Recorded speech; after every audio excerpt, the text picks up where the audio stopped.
It's basically the question of somebody will always ask, how do you stop Derrick Henry? You don't. That's the answer. You don't.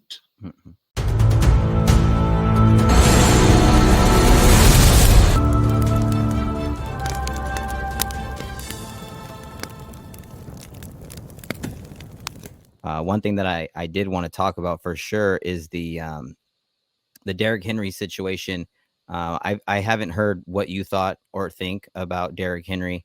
You know, a lot of people talking about he's lost a step, maybe not as fast, or too old, or what is your thoughts of Derrick Henry? Do you still think he can do what he's done, and can he still lead the Tennessee Titans to where we want him, where we want to go?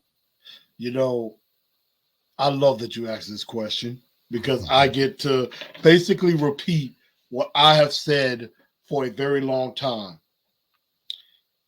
To those out there who are not Titans fans or who are not familiar with me, I need y'all to understand something. Derrick Henry, and I've said this many times, he is not of this planet. He was not born on Earth. He is an alien. He is like Superman. Came from planet Krypton, crash landed on Earth, and the Henrys took him in and raised him as his own. 6 foot 10-year-old. Hey, 6 foot 10-year-old. I mean, oh man, 6'2", 260-pound guy going up against kids in high school that are like 5'10", 180, and he's bulldozing all of them. I mean, Derrick Henry is not of this world. He is not of this planet. You have Nick Chubb, you have, Dalvin Cook and all those guys. They're mortals. They're mortals. Derrick Henry is up there with like Ares, Zeus, Poseidon. He's just different. He is like a god, He's an immortal. They're regular mortal backs. Derrick Henry is just different. He's built differently. And for those national pundits talking about he's lost a step, can't do it no more, do y'all understand this man ran for 1,538 yards behind a horrible offensive line? Exactly. 1,538. Horrible offensive line. Do you know what he'll do with at least a half decent offensive line? He'll shatter the rushing record. So it's just funny because people don't realize he was getting hit in the backfield 90% of the time. He never was tackles. Yeah, he never was able to really break through a hole and not lose any momentum and just take off. He never was able to do that last year. Like there was always him getting tripped up or throwing someone into the dirt or throwing them into the stands with the nacho selling guy. Like, it's crazy. You know what I mean? It's like, oh man, I'm with you though. I'll defend him until I truly feel like he's lost a step. And I keep telling around. Yeah, I keep telling people, it's like this. How do you everyone keeps saying, oh, well, when running backs hit 30 years old, he's like you say, how do you compare him to a normal 30-year-old? How? He's way different.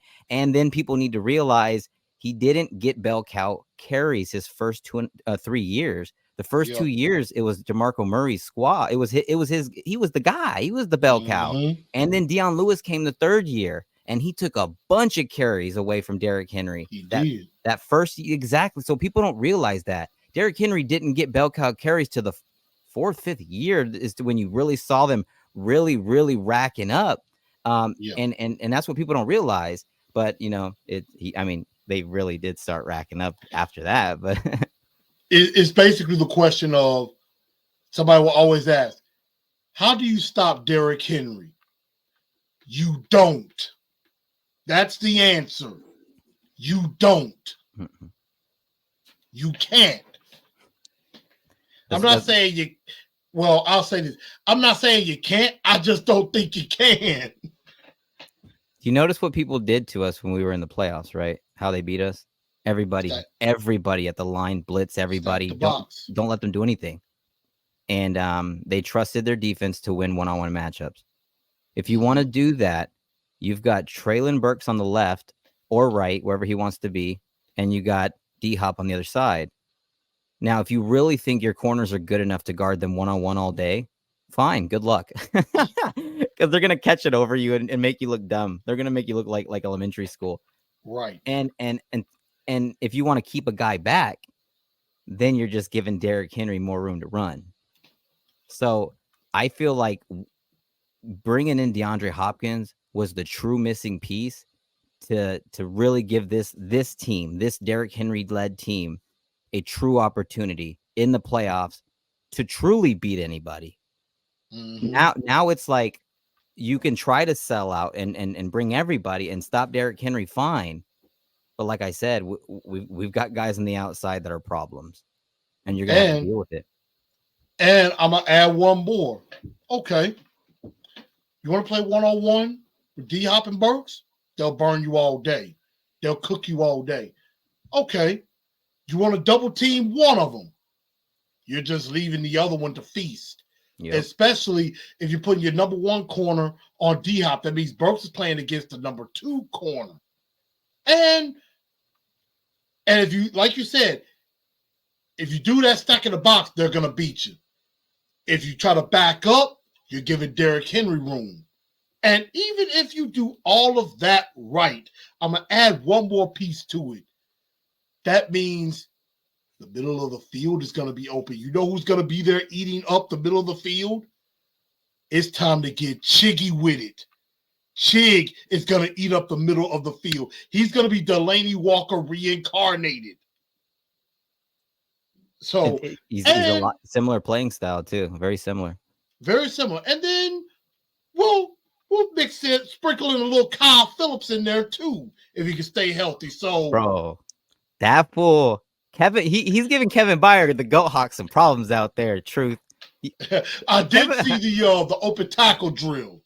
Yeah, it's kind of unfair though, but like the way his feet move so fast, and it's like Kevin Byard's just like, come on, man, like, oh man, yeah, it's great to see. It really is great to see. You know, you got more in there as well coming in from the Texans to help fill in that depth and also add some, like, he plays hard, man. He really does. I like our four receivers. Then I figure NWI should be like involved as like, those are our five, in my opinion. That's the five right there.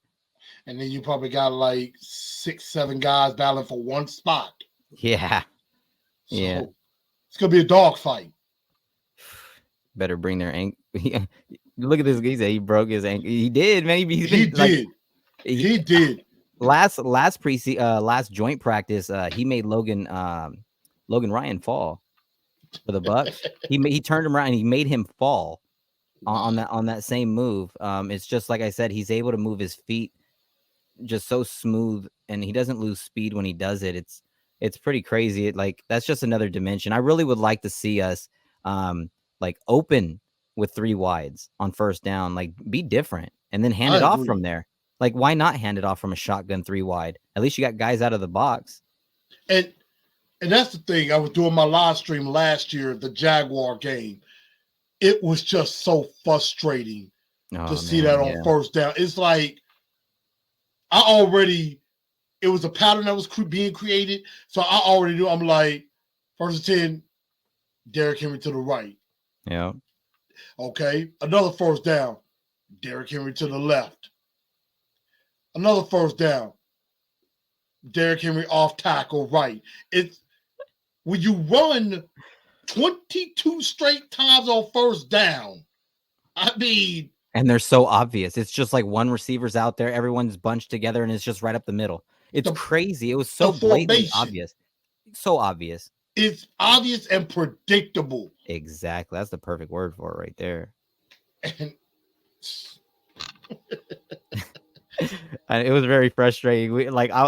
it was taking forever, man. Me and my wife, every time we win, dude, we go and get victory wings at Epic Wings and things or whatever. And Okay. bro, we lost like 7. What was it? 7 in a row, bro. We didn't have 7. victory wings for like 2 months, and I was just like, "Come on, man, you're killing me. Can't even get some victory wings around here." I was And like, we didn't get this wings could either. not be happening. Like 7 in a row.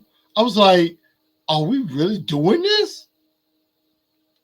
Yep. Yeah, it was, and I felt so bad for our defense. I really did. They were just out there, just sitting ducks, getting tired. People don't realize that when your offense is getting 3 and out, it doesn't matter how good you are. You're on the field carrying all those pads, going up and down the field every single play, and then your offense just shits the bed, and then you're on the field more, right back on the field. That's tiring.